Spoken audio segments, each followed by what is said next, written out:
E mi quero começar rato na parte de asilo, parte de deportação, sobre botin dois aspectos para o que está a situação aqui. O primeiro aspecto tá pergunta se tal tem uma pessoa será na hora nas coisas, se me propõe assim, na uma forma ilegal, não conforme nos leis, então que não me quer para que é rato. Botin parte de asilo, então lei do nabo é autoridade, maneira é worden chamar para pôr hold up uma pessoa que pede asilo em espera de contesta riba sua petição. Banda de essay, lei também tá nabo é autoridade para uma pessoa, por exemplo, que está adrenta a Aruba de uma maneira ilegal, que quizás está trabalhando e guarda gará, para botar a pessoa aqui em bewaring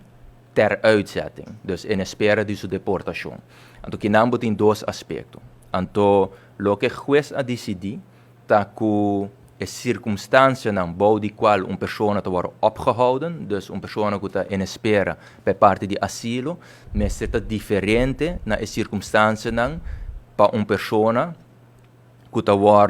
em bewaring gesteld em espera de sua deportação. Então, esse é o motivo de que o juiz dicta que a pessoa em questão, o incidente que surge, mas será largada em liberdade mesora.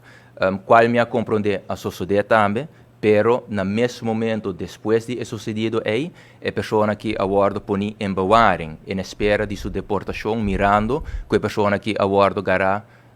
mirando na primeiro lugar, que a pessoa que adrenta a Aruba, na diferente ocasião, na uma forma não correta, ilegal, e consequentemente também a pessoa que aguarda gará ta traha,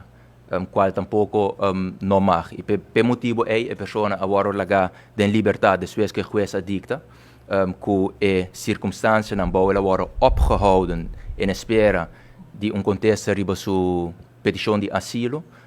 ela wordt lagar livre e, consequentemente, mesora ela wordt punir em bewaring in espera de sua deportação.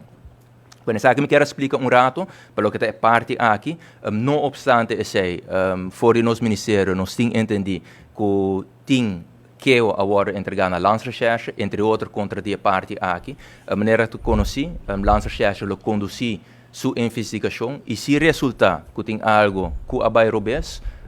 lo tem consequência, obviamente, marana essa